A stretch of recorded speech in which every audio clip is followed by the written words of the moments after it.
Bonjour Thierry. Bonjour Daniel. Le égoïsme. Alors l'égoïsme, le narcissisme et le déni, c'est ça Daniel? Oui, tout à fait. Ok. En fait, je vais vous présenter ce qu'on appelle les 8 D, les 8 D, G, like D, la lettre D, les 8 D qui peuvent caractériser en fait le narcissisme. Je vais reprendre en fait là les travaux du docteur Susan Forward et de Terry Apter par rapport à leur livre sur les mères toxiques et les mères qui ne savent pas aimer. Terry Apter, c'est une femme qui est anglaise et psychologue. Et puis le docteur Susan Forward, c'est une médecin américaine. Donc le narcissisme, c'est pas du tout ce qu'on croit. C'est-à-dire que la première caractéristique du narcissisme, le premier D, c'est le doute, c'est l'angoisse, c'est la confusion. C'est-à-dire que la première chose qu'il faut savoir, c'est que une personne narcissique, elle est anxieuse. C'est la première chose qui va vous permettre de repérer. Elle est très anxieuse, en fait elle est fragile à l'intérieur, et en réalité elle a une faible estime d'elle, mais qu'elle va cacher. En fait elle a peur, elle est angoissée, elle est souvent immature émotionnellement et sur le plan affectif, et en fait elle est anxieuse. Ça, vous allez vous en apercevoir quand par exemple elle doit préparer un examen, quand elle doit passer un concours, quand elle a une réunion de travail importante. Vous allez vous apercevoir elle est très centrée sur son truc, elle panique, etc., etc. Le deuxième point par rapport à ça, le deuxième D, c'est le dénigrement. C'est-à-dire qu'en fait, la personne, elle va être en permanence, comme elle a une faible estime d'elle, elle va être en permanence sournoisement, habilement, à dire ah là c'est pas bien, là c'est pas bien, là c'est pas bien, et à se donner le beau rôle.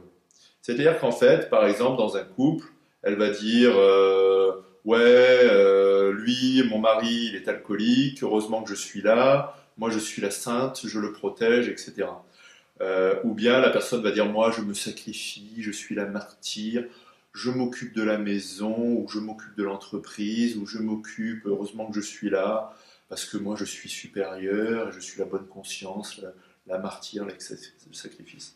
Donc la personne en fait va être dans la dévalorisation de l'autre, à toujours pas être contente des autres, à faire des remarques plus ou moins désobligeantes. Elle va en fait casser du sucre sur les autres, elle va critiquer, elle va dénigrer, parce qu'en fait elle a besoin de se sentir supérieure. Elle a besoin de trouver des défauts aux autres pour se sentir, elle fait du fight en fait, c'est-à-dire qu'elle casse pour pas sentir la douleur à l'intérieur d'elle.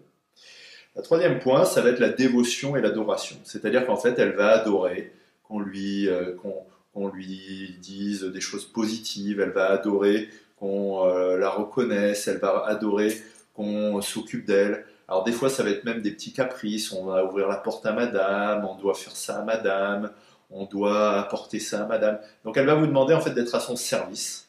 Et elle se comporte un peu comme une vraie reine. C'est-à-dire vous avez la reine magnifique et toute puissante à la maison, qu'il faut lui apporter ça, madame est au lit, etc. Et puis vous avez aussi la sainte qui va dire heureusement que je suis là, je m'occupe de tout le monde, etc.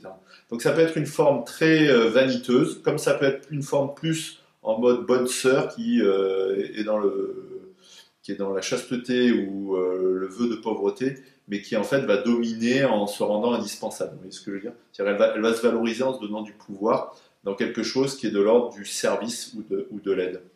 Elle va faire ce qu'on appelle la sauveuse dans le triangle de Cartman. Le quatrième D, c'est la double contrainte. C'est-à-dire qu'en fait, la personne va vous tenir des doubles messages qui vont vous rendre complètement dingue. C'est-à-dire qu'elle va vous dire le sucre c'est pas bon, et puis elle va acheter des bonbons ou des biscuits. Elle va vous dire je veux une relation sérieuse, et puis en fait elle va sortir avec des mecs la nuit. Elle va vous dire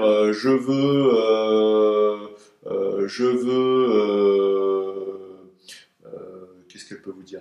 Elle va vous dire une, je veux une maison propre, mais en fait elle va foutre le bordel. Donc elle est dans des messages qui sont complètement contradictoires. Elle est dans ce qu'on appelle du double bind, c'est-à-dire qu'en fait, comme elle a des problèmes au niveau de la pensée, elle a des incohérences, en fait elle va vous donner des messages à double sens qui vont faire que vous ne pouvez pas vous dire c'est comme ça, c'est comme si. Elle va vous empêcher de vous engager dans quelque chose de cohérent, et elle va vous coller sa confusion et elle va vous coller son paradoxe. Comme vous allez vous apercevoir qu'elle réfléchit de façon paradoxale et que c'est incompréhensible, en fait, vous n'allez plus arriver à réfléchir, et elle va vous engluer dans sa confusion, dans ses paradoxes, et à la fin, vous êtes complètement gelé du cerveau, vous ne pouvez plus réfléchir. Ça, c'est ce qu'on appelle le double contrainte et le double bind. Ça rend littéralement fou, en fait, puisque ce sont des paradoxes, des contradictions, des pertes de bon sens. La cinquième caractéristique, c'est la dramatisation. C'est-à-dire que la personne, comme elle a une image forte d'elle, soit dès que vous lui dites quelque chose, ça va être le drame. Ah, tu me rends malade, ah, tu m'énerves, ah, tu me fatigues, ah, tu vois pas que c'est pas le bon moment. On peut jamais régler les problèmes parce elle veut pas les régler parce qu'elle est au-dessus de tout ça, la personne. Donc en fait, elle va dramatiser, elle va souvent se victimiser. Elle peut aussi aller jusqu'à somatiser, c'est-à-dire à se rendre malade en disant regarde, je suis blessé, je suis la pauvre victime, tu me fais du mal, parce que elle a le beau rôle, comme je vous l'ai dit, et vous, vous êtes le méchant qui va soit soulever des problèmes, soit dire mais attends, qu'est-ce qu'on fait, tu me dis des choses contradictoires, soit qui va dire mais attends, c'est pas possible, regarde la réalité, regarde la responsabilité, tu peux pas me faire ça dans les deux sens et me la faire à l'envers. Et donc en fait, la personne, elle va être incapable de gérer le conflit, elle va dramatiser et elle va être dans des processus de victimisation, de culpabilisation, de somatisation, d'exagération, de cinéma, d'histoire, etc. Le sixième D par rapport à ça, c'est le déni. C'est-à-dire que la personne, en fait, si vous la confrontez trop, elle va carrément être dans le mensonge, elle va nier la réalité. C'est-à-dire vous allez vous apercevoir qu'elle est aberrante, et vous allez vous apercevoir qu'elle fait des choses qui sont complètement hallucinantes si vous ne collez pas à son système. Et vous allez vous apercevoir en fait qu'elle n'a pas les pieds sur terre, que quand vous la confrontez trop, elle est capable de retourner les choses, elle est capable de mentir, elle est au-dessus de ça. Elle va carrément abuser de votre confiance, elle va abuser de votre bonne volonté, elle va abuser de votre gentillesse, et elle va carrément vous raconter des histoires et des cracks. Elle est vraiment dans une incapacité à confronter le réel et elle va vous raconter n'importe quoi.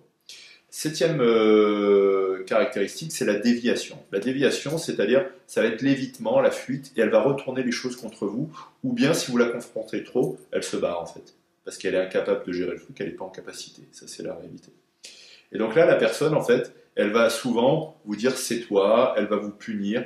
Le truc de base, ça va être l'interdit de la colère. C'est-à-dire, si vous vous mettez en colère de façon juste, saine et normale, en disant attends, il y a un problème, il faut le régler, et bien là, en fait, vous êtes le méchant parce que vous avez de la colère. Vous n'êtes pas gentil. Donc, soit il faut être pauvre, soit gentil, mais il ne faut pas être méchant. Il ne faut pas être en mode combativité, indignation. C'est pas possible. Donc là, il va y avoir beaucoup de culpabilisation, beaucoup d'inversion. Vous avez même des victimes de personnalités narcissiques comme ça, moi que j'ai reçues, qui arrivent et qui vous disent mais est-ce que je suis fou, est-ce que je suis pervers, tellement l'autre le faisait à l'envers. Ensuite, vous avez le huitième D, c'est le délire. C'est-à-dire qu'en fait, vous allez vous apercevoir que la personne est très anxieuse et qu'elle a une peur de l'abandon et que des fois, si vous la confrontez trop, elle peut partir dans des peurs paniques où vous allez devenir le mauvais objet, c'est-à-dire vous allez devenir le méchant, elle va avoir des crises de panique, elle va avoir des crises d'angoisse, elle va avoir des passages à l'acte, elle va avoir des pulsions qui vont être des punitions, c'est-à-dire qu'elle peut vous punir en vous trompant, elle peut vous punir par l'adultère, elle peut avoir des pulsions sexuelles, elle peut avoir des vengeances stupides, elle peut avoir des délires qui sont assez importants. Et c'est là que vous allez vous apercevoir vraiment que dans la personnalité narcissique, il y a quelque chose qui est fou et que c'est pas vous qui êtes fou. Voilà pour le narcissisme. Je vous invite à regarder les 42 questions où on aborde notamment la perversion. Ça vous permettra aussi de faire le lien avec la perversion. Et puis, je vous invite donc à regarder les livres du docteur Suzanne Forward et de Terry Apter, qui écrit très bien sur les mères narcissiques. Et elles reconnaissent à mi-mot, je crois que Suzanne Forward le reconnaît, que leur mère était narcissique et que donc elles connaissent très très bien le sujet. Voilà Daniel pour ce vaste sujet qui est à la mode avec le narcissisme et les pervers, mais là j'ai parlé que de narcissisme. Mais je pense que certains auront retrouvé certaines caractéristiques assez croustillantes. Voilà pour aujourd'hui. Merci Thierry.